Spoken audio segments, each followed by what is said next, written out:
During the past years, Dubravka Đurić has accompanied the trio DFG-Kolleg with outstanding contributions on contemporary poetry from the former Yugoslavia.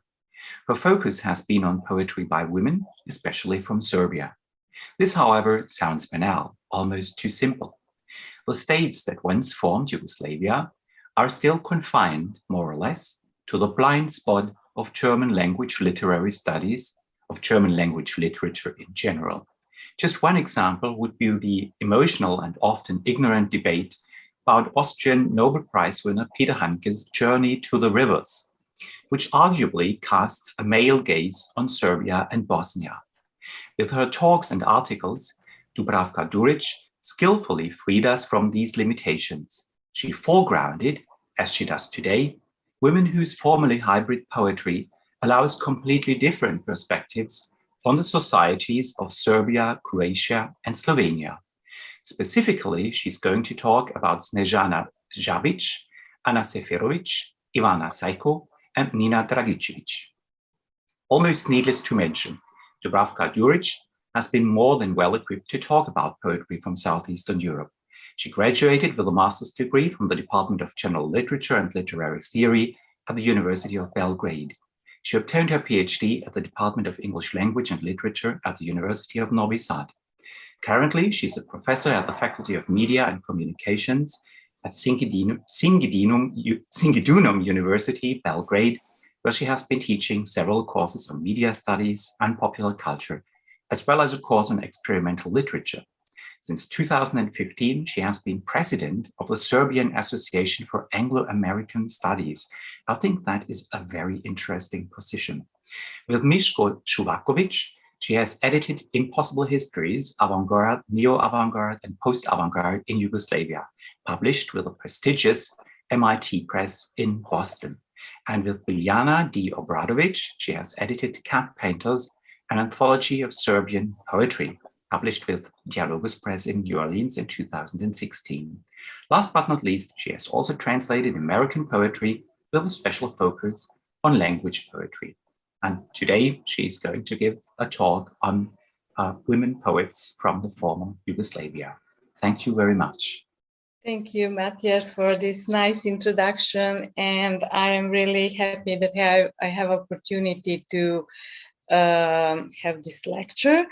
And I will first, I was laughing when you said, mentioned the,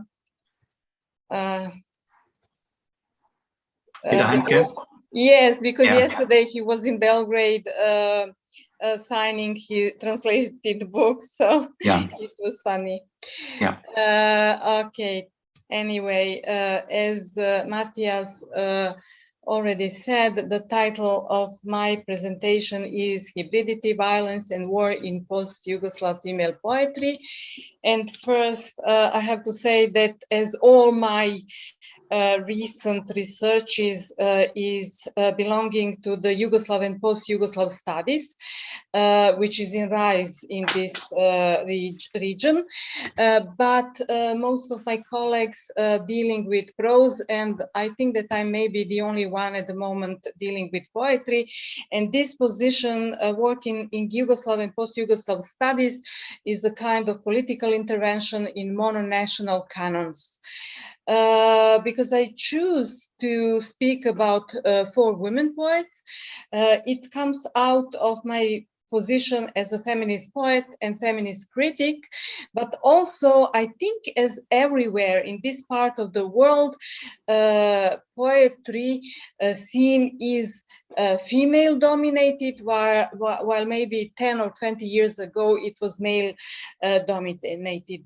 What I think it's the very important for me, it's transnational aspect of this production, and as we will see in next slide, it includes transnational flows of people, capital, and models of cultural production. And here, as we already heard, I will talk about Snežana Žabić, lives in Croatia, Ana Seferović in Great Britain, Ivana Sajko in Germany, Nina Dragičević is still in Slovenia. And as a kind of small introduction, I will point to several conceptualization of transnational models of poetry production. The first is hybrid poetics, and I will cite two sentences from a book of American feminist critic Amy Moorman Robbins, who defined hybrid poetics as a mixing of previously unmixed forms taken from various genres and schools of writing that entail disparate ideologies, consumer culture with the avant-garde, low culture forms with theory-based poetics, speakerly prose poetry with linguistic experiment. The second is, as you know, poetry in transition, which were defined by Ralph Miller and Henrike Stahl, and they wrote that transition is understood as a form-giving principle that shifts and transforms borders or moves across them between genres, media, production formats, language, aesthetic, and pragmatic functions, as well as communication context. And the next is poetry in between, in order to point to the unstable position of this kind of work, which can find their place on all sides of the boundaries of established genres whose procedure the author used. This also means that a critic can define and redefine, appropriate, or construe the work of an author by taking into consideration the characteristic of one genre as a dominant, even it is not institutionally marked as such. And this is very important because this is my intervention in my interpretation, for example, in the work of Ivana Sajko. And first, I will just briefly say something about Claudia Rankine, Afro-American poet, and two of her books. It is Don't Let Me Be Lonely, an American lyric, and Citizen, an American lyric. Citizen is translated into Serbian, but with no critical response. So she's dealing with these two books with racism in everyday life and in media, with overlapping of private and public discourses, and important is method of appropriation. Some of these you will see also are operative in the example that I choose. When I read about her work, two concepts attracted my attention. It's lyricization used by Michael Leong and delirization used by Ben Lerner. Leong actually points to Rankine's connection with the American tradition of lyrics. And Ben Lerner actually states that with the subtitle An American Lyric given to her prose poems, Rankine invites us, quote, to read her remarkably non-lyrical materials, essayistic and often flat prose, as lyric. And also he wrote that lyric is a practice of reading as much as a practice of writing. And this sentence is very important for me because I think that what will follow actually is demonstration of this, that writing poetry. I still like more to use poetry than lyricism. Maybe we could discuss later about that. As a practice of reading as much as practice of writing. And the first poet and prose writer that I will talk of is Snežana Žabić, and her book Broken Records from 2016. You can find PDF on internet, and when you read about the book, you will see that the author is described as Yugoslav diasporan subject, and in the book there is much discuss about her and her family Yugoslav identity. But I think it is very problematic position because Yugoslavia as a state doesn't exist anymore. Also, the publisher defined book as not a neat narrative, but a bit of everything. Part Bildungsroman, part memoir, part political poetry, part personal pop culture compendium. I will call it hybrid autobiography. I will use terms of Ed Sanders. I found it in the Lyon's book. And in terms of Ed Sanders, when I say that Žabić is interested in a description of historical reality, creating primary sources from her own experience and reporting. I think about this book as a rhythmically organized prose, and I just will read you two portions of the book. Yugoslavia ended in 1991 with the succession of first Slovenia and then Croatia, followed by Serbian retaliation and its attempt at conquest.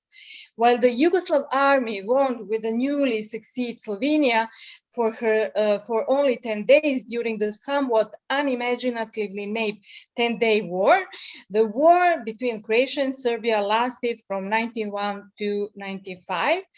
And this is a kind of example of remediation, which she also uses in the book. Around 1987, when I was just 13, some strange graffiti began appearing in my hometown of Vukovar. It's in Croatia. And you know what's happened in the war with Vukovar. The facades turned ugly with the explicit graffiti like Croatia to Croats, or the one on the post office, this is Serbia, under which someone sprayed, this is the post office moron. Her autobiography, hybrid autobiography, incorporated different documentary genres, an interview with her grandmother, fragments from the bilingual book Povijesti poeziju, Povijesti i poetry, written with her Zagreb friend Ivana Percel, published in Serbia, with Žabić critical commentary on the book. Also, she incorporated her own diary from 1998, and from page 49 to 51, she described the apartments in which she lived as a refugee in Belgrade. Also, she included 2 case information sheets from the United Nations International Criminal Tribunal for former Yugoslavia. It's regarding war criminals Arkan and Šešelj. They are convicted. And with the comment that this institution is running out of time, and it is very uncertain that all people who were involved in war crimes will be convicted. And also there is a part that is titled, it is a serial titled Memory of State from 1 to 15. And here is the first one, and I will read it. Comment: when I was growing up, I had a different ethnic group neighbor with whom I shared a similar taste in music. We came to know each other by reading each other's backpack, which contained printed names of different rock bands. We became friends through music, and we used to share albums of U2 and learn the lyrics together. But all this ended in late 90s. And at the end of the book, she actually explained that BBC in 2007 invited people from Kosovo, which then gained independency, to write about their experience before war, during the war, and after the war. And she removed names, and she said, I wanted to see what would happen if I erased the proper names, to see how much those memories could apply to anyone's experience in any country where there had been a war and vast changes in the political and economic system. Also, which is interesting, the book includes some remediation. And here is description, for example, description of an interview conducted in 2007 by Charles Bernstein with Dubravka Đurić about her 2002 experience of traveling with the Woman Peace Caravan through former Yugoslavia. She described a portion of one of my answers, and the whole section is written as a personal reflection of the meaning of the event. And the same procedure she used treating the video that I did with American poet Kristen Prevalet. What is also for me very important, she constructed what she calls an alternative history of Yugoslavia, including a counter-narrative fiction in relation to the official narrative of the newly established post-Yugoslav states. The author's intention was to contest the active forgetting of new post-war realities. And in one conversation with me, she said that as a speaker of former Serbo-Croatian, Žabić states that she chooses to write in English in order not to be forced to choose between Serbian and Croatian languages. She is from Croatia, of mixed Yugoslav origin. She spent her time during the war in Croatia in Belgrade studying, then moved to Budapest studying at CEU, Central European University, then moved to Hanover and then to United States. And actually she published second book in English, and she's wants actually to be American poet, and she started to participate in American poetry culture. Second one is Ana Seferović and her book Materina, published in 2018. And I will start with Ivana Maksić, her fellow poet and critic, who wrote that the book gathered poems of different length, narrative of micro wholes, which at the same time could be read as one continuous poem. And when I read it, I suppose that everyone remembered immediately to Henrique's new generic category, novel in poems. I will not read the definition of it, but this concept of novel in poems was, how to say, inspiration for me to coin something else, which I proposed drama into poetry, term drama into poetry when reading this book, because Seferović uses procedures of experimental drama, new British or new European drama of 90s to create a book on poetry. Materina is fragment of dirty expression, and for me it's function as a reference to blood and sperm procedures of new British drama. And also Seferović was co-author of two plays. And I will talk about hybridity in her work, which means discussion of the relation of poetry and drama. But she also used a form of diary, and on one page you could find a form of fairy tale. Seferović's vast narrative, almost epic in range, covers the following topics she's dealing with: gender power relations, alienation, migration, war, prostitution, domestic violence, sex trafficking, class divisions, the relation of urban and rural, globalization, a kind of locality, femininity, masculinity, homosexuality, homophobia, nuclear family relation, alcohol, drug addiction, and experience living in socialism, post-socialism, and capitalism. So it seems like she is creating a huge novel. Another thing which is important also, there is no stable lyrical eye. And this I could connect in this case with the experience of new British and new European drama. So the poet uses strategies of constantly changing the voices, characters that are talking, and the perspectives from which the stories are told. And we will see that in the work of Ivana Sajko, we will find very similar things, but realized in a very different way.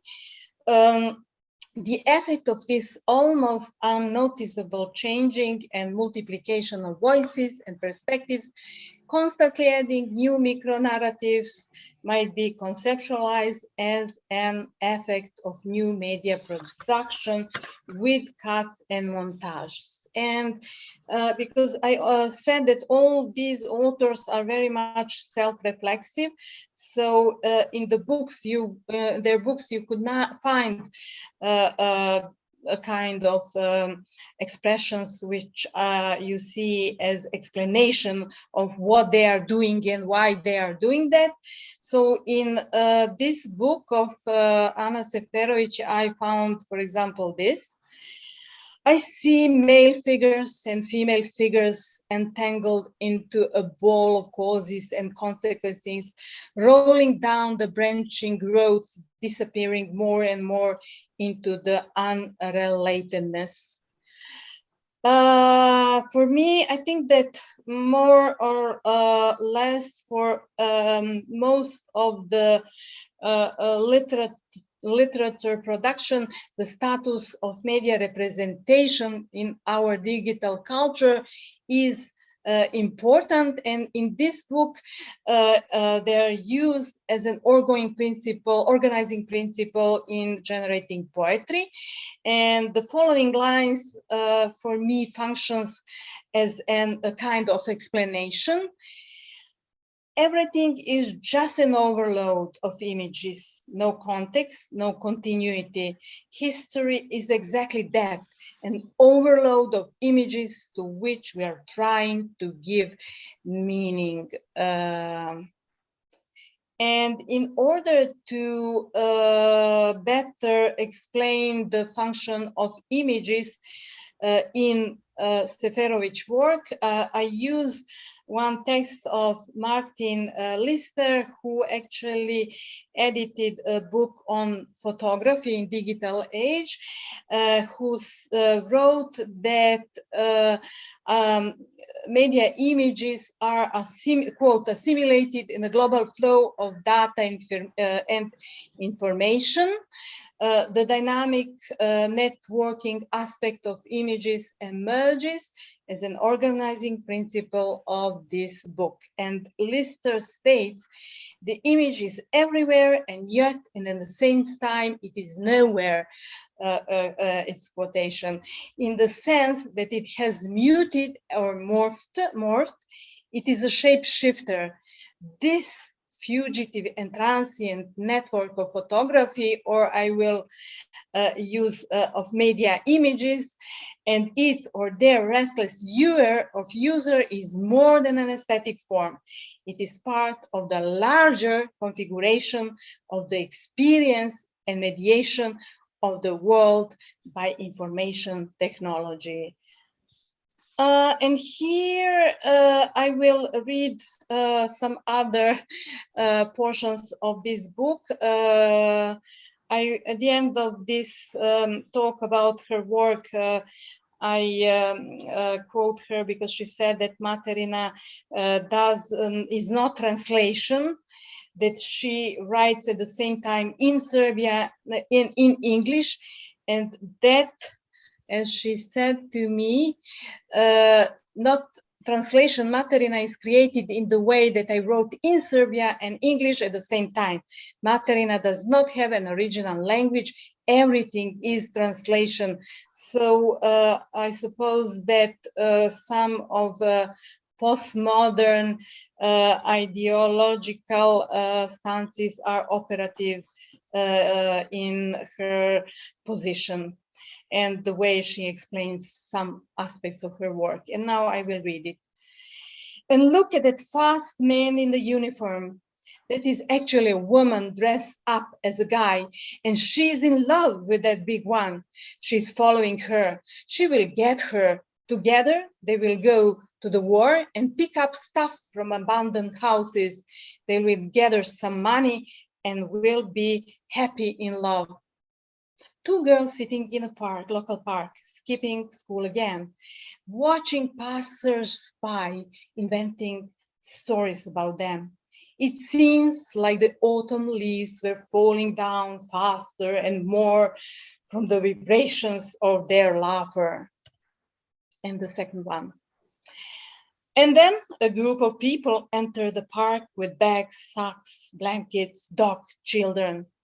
She said, I can't stand these refugees. Look what they are doing with the city. Her friend was a refugee. She came with her mother and brother, her father staying in a besieged hospital. And here I may try to interpret her work in relation to new British drama and media. So I think that she made a complex change of transmediation and the functional media representation appropriated in the discourse of drama is now used and transferred into the discourse of poetry. And as example, I will mention the play that I like very much, even I translated into, I don't know, it was in Bosnia that was published. Martin Krimp, his work attempts on her life 17 scenarios for the theater, and of course Sarah Kane was important. What is for me important in this work, and it is different from Žabić, so her work is basically deterritorialized, delocalized, and decontextualized, where she's writing about war, refugees, and the environment war. This book will, I think, this year appear in Great Britain. And when I mentioned her the theme of the war regarding to Yugoslavia, she said, yes, people in Great Britain also said it's in relation but to the war in Yugoslavia, but I don't write about the war in Yugoslavia. But actually, when you read it, the thematic of wars reappeared, and from experience, some of the stories I recognize as my own experience, and she was in 90s in Belgrade. So, but she wanted that this experience of war put on some universal level. And now I will switch to Ivana Sajko and her novel Rio Bar, and it is the first one that I'm speaking. It is published in 2006, and I will speak about first phase of her work because what she's doing now is quite different. And she like my next example, Nina Dragičević in Slovenia and Sajko in Croatia, both are in some moment, actually she's in some moment in Croatia recognized and celebrated, but the culture needed some time to recognize it. She is a writer, theater director, and performer. And in all her work, in her dramas, in her plays, in her performance, in her this theoretical book Toward an Insanity and Revolutionary Reading, as well as many interviews, she explains her work with such precision that I really like it. And she actually said that for example, at the beginning of this book, this is not a theoretical book. to the very extent that my plays are not plays and my prose is not prose. And she said that she, at that time, wrote hybrid genres, which are for her, I will quote, a natural way of writing after postmodernism. I will discuss relation of writing and performing, and in writing, relation of poetry, prose, and drama. In Rio Bar, she tells the story of war in Croatia with the references to pre-war socialist and post-war time neoliberal transition. The book is divided in two parts. First one is mixture of poetic, dramatic, and fictional procedure, while the second part is much shorter and documentary. Documentary aspect is important for her plays also from the first place. Because the theatrical concepts and practices are at the core of her work, I will conceptualize her novel, Rio Bar, as drama poetry into prose. And I will give you two examples. In the translation, my friend Ksenia Simic, who was so kind that she did the translation. So part 2 is completely written in dialogue, and I will read a small portion. What would you make if they tore down your house? I don't have a house. Answer the question. It is a stupid question. You're stupid. What would you do if they tore down your house? Forgive. You wouldn't. I would. You wouldn't. I would. I would forgive. I said you were stupid. And what would you do? I would ask for compensation, etc. Part 4 started with the following rhythmically written prose monologue. Don't shoot. Don't shoot. No, no, no, I won't run. No, no, no, it's not my way of surviving such situation. Just you aim. I'm calm. Just give it to me. In the nape of the neck, in the back of the head, between the eyes, between the breast, between the shoulders, shoulder blades. Whenever you like, because I know you won't shoot. Don't shoot. I am peace dove, but I was so hungry that I ate the olives with the branches. And I will talk about transmediation, because her writing comes out of the experience of working in theater. We might conclude that her texts were always made with intention to be performed. But on the other hand, her practice departs from theater conventions in that she uses, I will quote her, the experience of live theater performance, its concepts, conventions, its erotics and morality, in the last instance, applying to the textual medium. That is why we can say that transmediation is at the core of her artistic activities, at least in this first phase of her work. It is a way of questioning established theatrical relations between text and performance, but also live performance provides an opportunity to change the printed text so that the literary texts are not fixed material to be performed, but the material to work with. I didn't find her reading from this book, but I found the piece "Rose is a Rose is a Rose is a Rose," and Gertrude Stein is on our mind.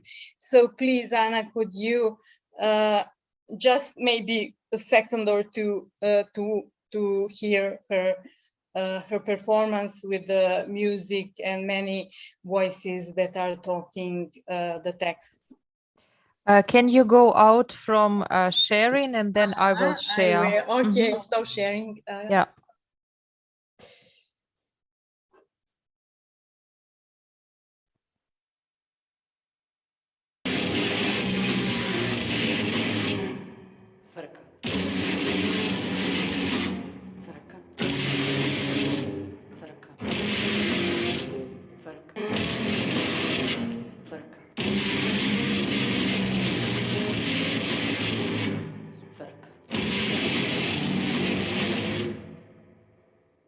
Svako je dijete u ruci imalo kamen i svako ga je bacilo. Tako su izjavili na televiziji. Nevi su uzrokovali zastoj u prometu, strah među građanima, nacionalna garda je zamijenila policiju, na cesti su ostali samo banda, huligani, ološ problematične i neasimilirane skupine pojedinaca koje misle da mogu raditi što hoće. Nevi su uzrokovali zastoj u prometu, strah među građanima, nacionalna garda je zamijenila policiju, I think it's enough. Thank you. I will share again. What's happening now? You cannot. Okay, okay. Yes, I will share the. Okay. I just want to say something else because there is a tension when you read this book, this novel. There is a tension between the impression that there is one narrator at the center of the story and not so obvious fact that this voice multiplies into many voices, narratives, experiences, events, feelings, social repercussion before, during, and after the war. And this homogeneity is achieved by some motives that always repeat itself. And throughout the book, there is references to pop culture. There is one section, she knew that the mother saw that choreography in the movie, The Bridge on the River Kwai, the scene when the soldiers are running across a field under enemy fire. It's a transmediation. And documentary aspect is very important. And documents are important because they explains the context, historical and political context to which personal stories that she's talked about in the book relates. So, and she explained that historical truth is not objective, but it is connected with the power relations. That's why, quote, in Rio Bar has several narrators which speak from different times and ideological perspectives, and one of the viewpoints is of course based on documents, Hague indictments, interviews with protagonists of Operation Storm, its last battle of the Croatian War for Independence, newspaper articles, and she said that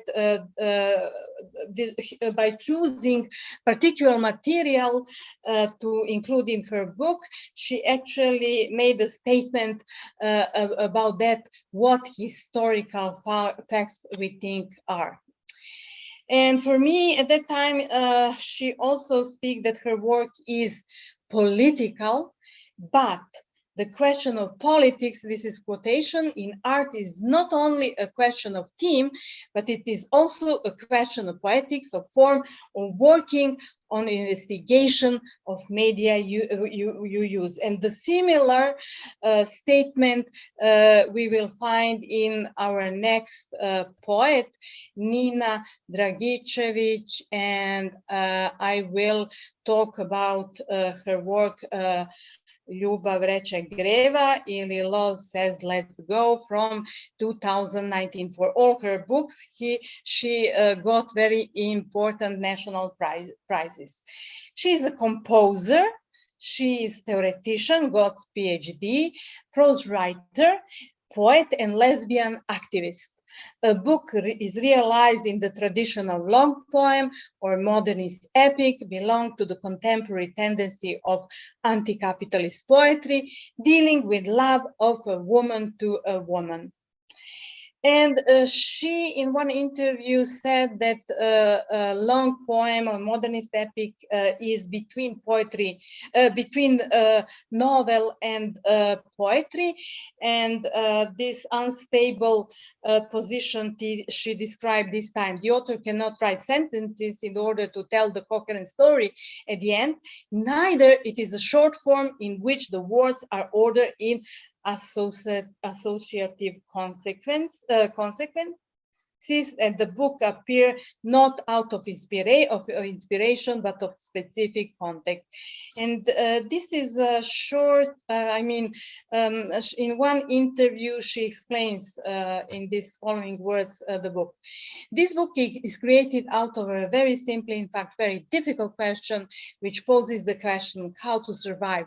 How to survive in the hyper-capitalist age as a relatively young female artist? How to survive in xenophobic space and someone who is child from a so-called mixed marriage, Croatian and Slovenian, who doesn't feel to belong anywhere? How to survive as a lesbian is homophobic space, and how to survive in noisy and violent world. The answer to this is love, cultivation of specific sentiment, which is love. And she said this book could not be in any way collection of poems, but a continuous long poem which could even develop further. She, as Domen Slović said in his review of the book, she's pointing to the new forms of discrimination, fascism. She's dealing with xenophobia, homophobia, negative treatment of minority groups, and with poverty, as Aljaž Koprivnikar wrote, and she points to the effect of neoliberalism and the way that ideology makes people work against their own interest. There is a lyrical subject in this poem. It is an artist, a self-employed precarious worker in culture, which is fighting to survive. And one of the topics she dealt with is the question of those known as race citizens. And I found on the internet, Harvey wrote that there are citizens of other Yugoslavia countries that Slovenia deleted without warning from its register of permanent residents in 1999 after it separated from the bloc. After gaining independence, they lost all the rights they had the day before to work and live legally in Slovenia. And in order to deal with all these dramatic questions, she uses rhythm, and as a sound artist, she focuses on the sound. She speaks about the sound in poetry that is so important for this book because she wants to position the reader in the concrete sound, the rhythmical situation. And Professor Irena Novak-Popov said that she achieves this by repetition of sound sentences, onomatopoeia, and syntactic parallelism. Here you will see one fragment of one page where she actually repeats two words, making the grid on the page, or this is usage of the onomatopoeias. She also write about that every reading puts a reader in the active position. Every reader establishes the poem again and again, she said, and it happens more but once, at least as much as a listener are. Also for the writer, it is important to have a conscience that the words are not just on the page as a fix, but also exist as oral interpretation. And maybe we could, Anna, hear how she reads this grem se, obujem se, oblačem se, pravi, tako dalje. Let's hear her.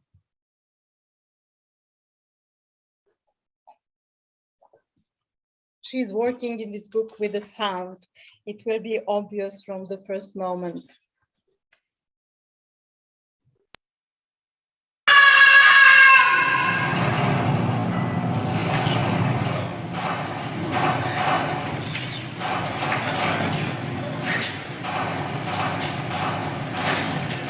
Idem se trakor, grem, stopam, slišam, grem, po župi hodim, po župi plagam, zvoljam, ne plagam,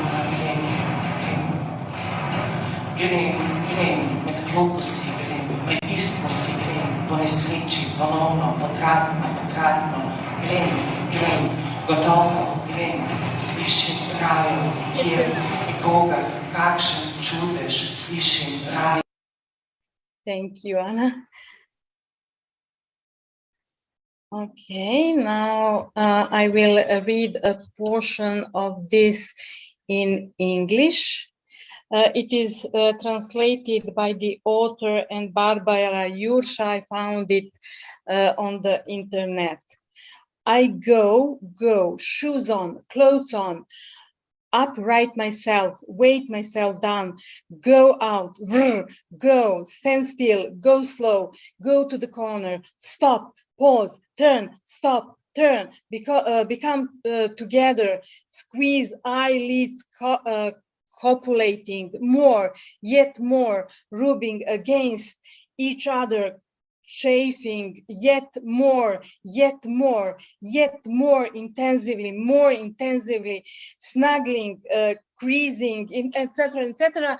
When I read it in Slovenian, and I have a portion in Serbian translation, they are very suggesting of an eroticism, and it is one aspect of lesbian écriture. I could refer, for example, to Monique Wittig. So we will go further.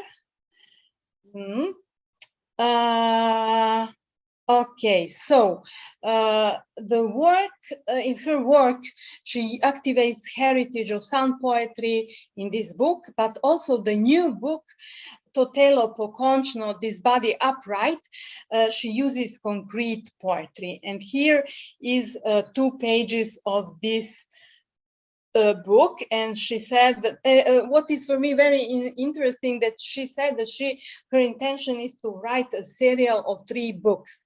So at the center of her interest in the first book, Ljubav reče greva, is sound. At the center of her second interest of her second book, Totelo pokončno, is space. So this is a conclusion.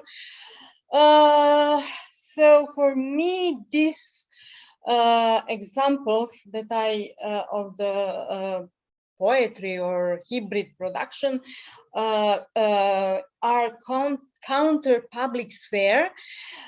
Creation actually is creating of the counter public sphere in the context when public sphere almost disappeared. Then it is symptomatic that in all examples we have politicization of art, which is, I think, global tendencies in the time when political changes mostly are not possible. So the conclusion is pretty pessimistic, and transnationalization of poetry or of anything we are doing. This talk that I'm talking now is also an effect of this transnationalization of the poetry studies. So in this transnationalization of poetry, procedures of hybridization are at the focus in my presentation. And as I said, I like this 2 opposite terms, lyricization and delyricization, transmediation, usage of documentary genres, will all authors that I talk about uses. And this is literature that I use. And thank you very much for your patience. I hope that I didn't talk too much. I suppose 45 minutes or 50 maybe. Well, thank you very much, Dubravka. That was absolutely marvelous and stunning. I feel almost overwhelmed by the host of information you were able to deliver. And I have quite a number of questions, but probably the others would like to ask questions as well. So So I'll just begin asking questions, and maybe the other guests or participants have a bit of time to reflect. Oh, Nicolas Immer. Yeah, maybe I can start. Yeah, thanks a lot for this illuminating speech and for the presentation of these different forms of hybridity. It was very interesting for me, especially the case of Anna Seferović with the different types of text, with drama and diary and the fairy tale. And you also said this, that there are some forms of media representation. And so my question is, can we see in her novel and poems some special techniques of writing in media writing forms, like you found it in social media or so? Is there any connection to her text?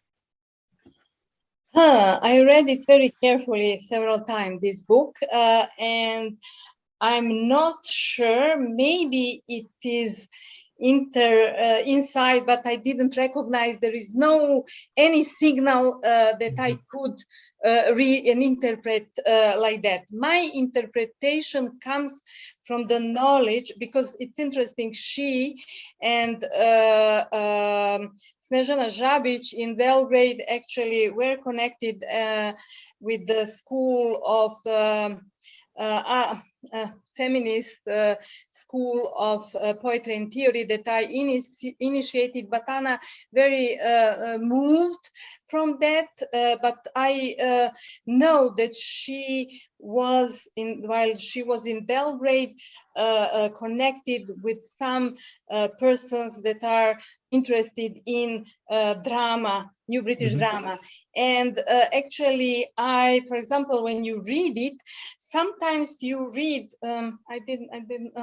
sometimes you read the sentences description, for example, a woman is laying against the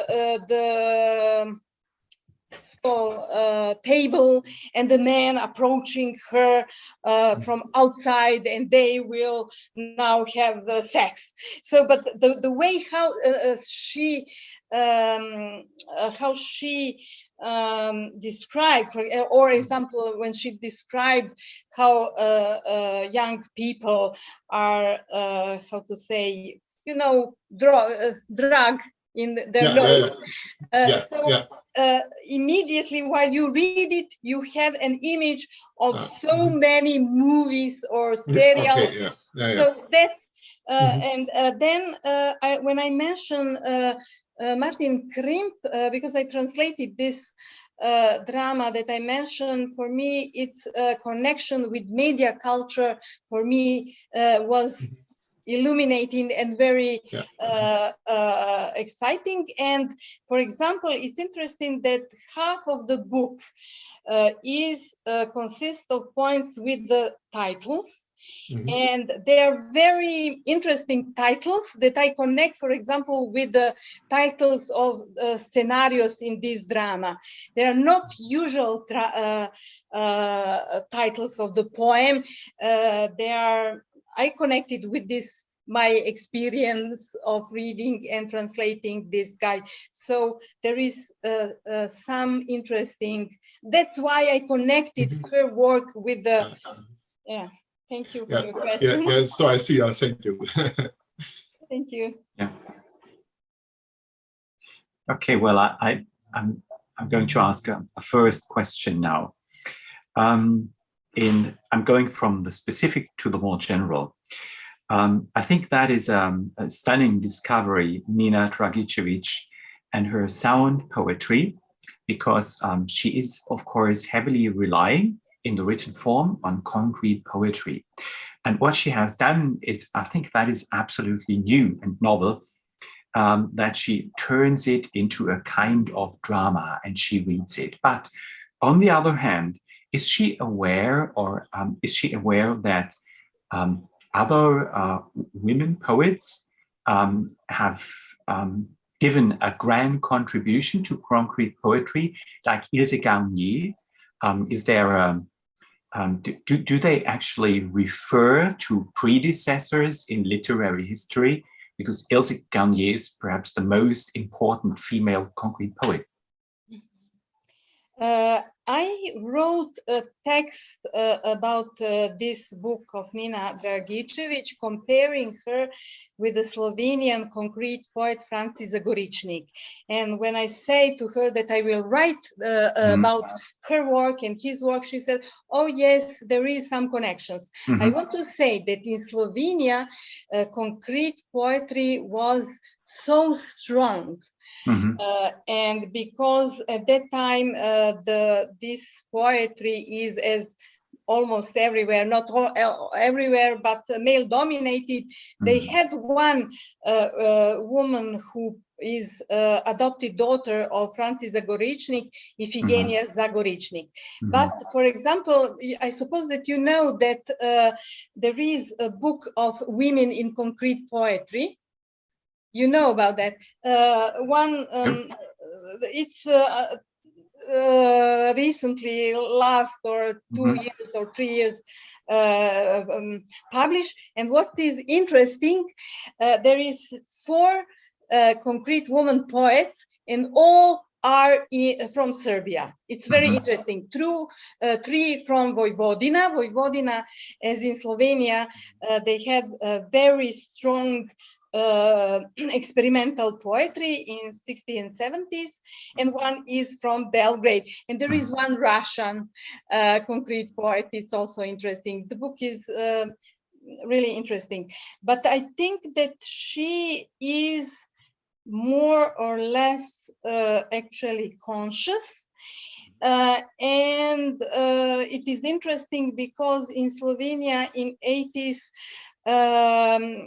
they returned with postmodernism to the more traditional forms. And after, for example, when they gained independence and the year before, they again connected younger generation with American newer school.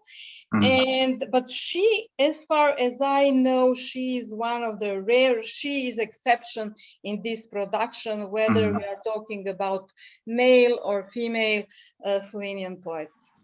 I actually have another question, which I haven't noted on my list, but I think Slovenia was, very important in hybrid arts in the 1980s and 1990s. That was probably a world-leading nation. I'm thinking of Irvin and Leibach arts, and I remember that they had a strong impact on the arts in Germany. Why Slovenia?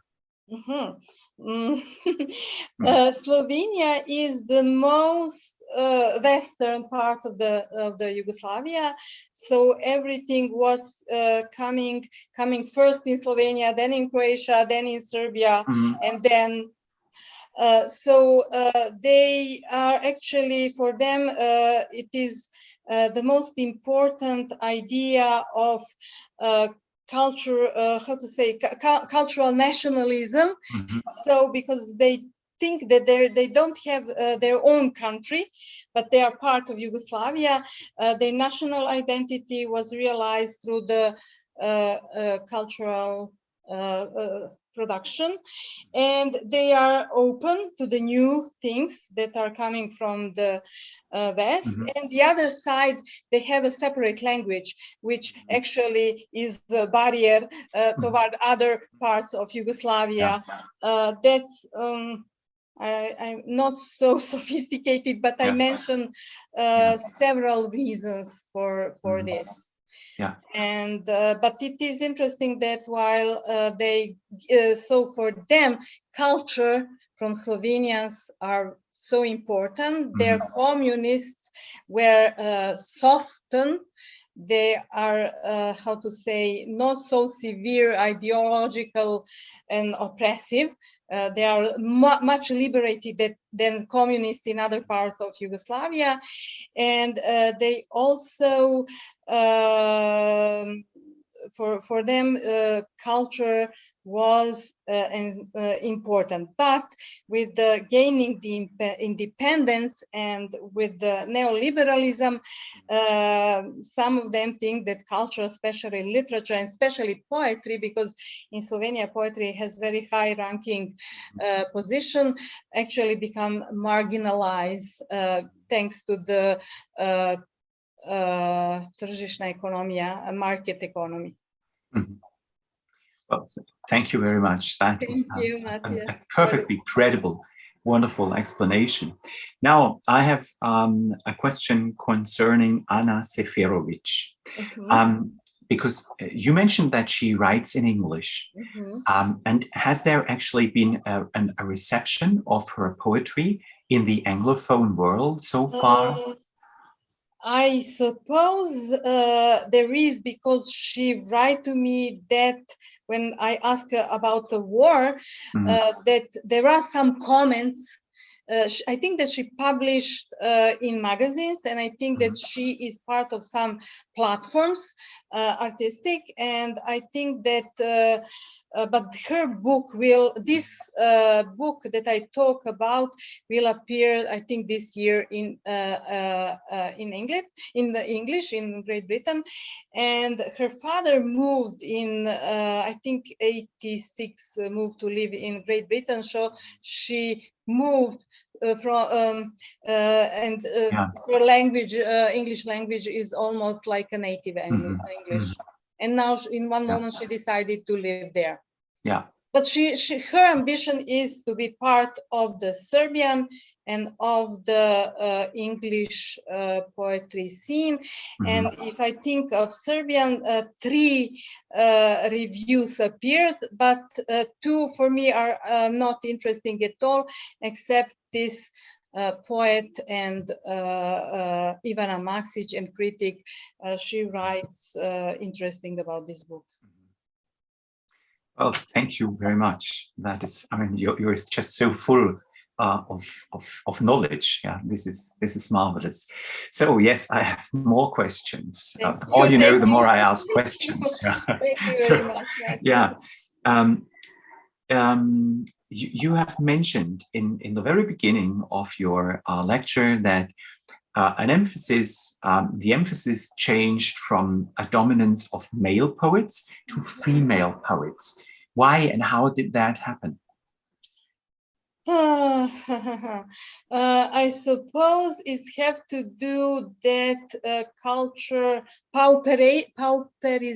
I suppose it is so that field of culture actually is not respectable in the culture, so that male authors withdraw and women comes in. That's one of the reason. The other is that I think that feminism actually from 50s and 60s, especially from the 60s, were important that women entered any art or any other field. But I think the crucial was globalization of feminism during 90s. And for example, traces in former Yugoslavia, for example, in Slovenian poetry, women are almost invisible, and there were very few. But for example, in Serbia and in Croatia in 80s, when I start writing and publishing from 80s, there is more and more women, but the explosion was actually after 2000. And I think these two things have to do globalization of feminism, one thing, and the other pauperism. And for me, it's interesting phenomenon. Last year, I wrote about that in tracing it in Croatia and some other part of former Yugoslavia. For example, till very recently, women who are in poetry very rarely said they're feminists. In Croatia last year, every woman said, I'm feminist, and they're dealing with feminism. So for me, it's interesting how this feminist impulse are coming into the how to say, a period when right-wing politics are very aggressive. We have Poland, we have the United States and many other countries with very restrictive gender politics. And also there is Me Too movement. And so in one thing is that you have a very bad and retrograde social politics, but on the other side you have a culture, whether art, poetry, or I don't know, where this emancipatory politics could be expressed. And it's interesting also that poetry entered the public sphere, and there is many consequences of it also. Did I answer the question? Yes, absolutely, absolutely. Yes, yes, that, yeah. Nicholas Immer, please. Yeah, in addition to the question of Matthias, I like to ask what kind of or what genre of literature do the male writers prefer if it is not poetry? There is a male in poetry, but it is for me difficult, and I choose not to treat them because they gain in positions of powers as editors in literary houses or in and they are unavoidable. So I think it is I think that these 4 books that I talk about are the most complex in the production. Okay. I think, and I choose. I don't want to have a straightforward narrative because I'm not interested in this kind of poetry, and I'm not interested in poetry that deal with the past. And some of our, actually for me it's also important how global trends actually changes national scene. For example, in Serbia, 90s were very dark. We are under sanctions, and poetry and most art were looking in the past, in religion, in, I don't know, using rhymes, meters, and it was very dark. But and actually the political processes have to do with the changes. So after Milosevic fell, the scene opened up, and I think last 10 years, I think that, I don't know, I think that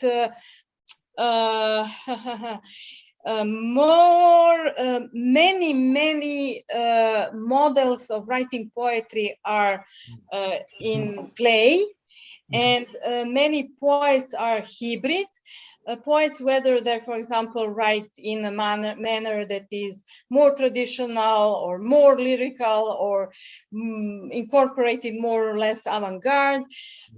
So it's, I think, pretty good period for poetry, and I think that male poets also in this region write interesting poetry. But I choose not to deal with them. It's my politics because then if I write about male, if I don't write about certain authors, then it's not good. So I don't want to deal with them. And I think many of there is, I don't know, is it true or not, but for example, in Croatia, many said that women's poetry is much more interesting than men's. I'm not sure, but at the moment there is more and more women that are visible, and it is, I think, also in Slovenia, in Croatia, in Bosnia, which is also so interesting, and in Montenegro. my knowledge of Macedonia for some reasons is not so well, but more and more women are inside, and more anthologies about still appear dedicated to women writers. So yeah, thank you so much for your explanations. This is great. Yeah, thank you. Thank you for asking. Yeah. So I have one last question, which might sound controversial, but really it isn't. There is an ongoing debate in Germany between two factions of feminism, and I would call them, these are only my terms, endangered feminists and authoritarian feminists. So endangered feminists would be traditional feminists like Alice Schwarzer, and authoritarian feminists would be new feminists, like you can find them LGBTQ+ at the universities. And this has been an ongoing, heavy and controversial debate. Do such debates happen in the states of former Yugoslavia, or in Serbia especially? Yes, I think that last summer in Croatia was a huge fight, and many feminists from other parts of Yugoslavia entered that. It was connected with the Zagreb Center for Women's Studies, and some of them, it is also, as far as I understand, it have to do with the changing of generations. So new generation are now in power, and the older generation is still there. And for example, there is some accusation that some of the women who are connected with the Center for Women's Studies in Zagreb, that they are trans. So what is that? It is transphobic. Oh, okay. I think it is trans. Maybe I don't. But there is a really fights between these two options, and that was. I know that Belgrade Center with the younger generation also enter in this debate, and it was very. I read it on Facebook. It was really, I don't know, so. Ugly fighting, and it's like verbal lynch, and I didn't like that. But I think the transnational debates now simultaneously spread around, so in every national context the similar things are happening. That seems to be the case, and I don't think this is very constructive, but your lecture has been very constructive. So if you may return to that, and if there aren't any more questions, I would like to say a heartfelt and big thank you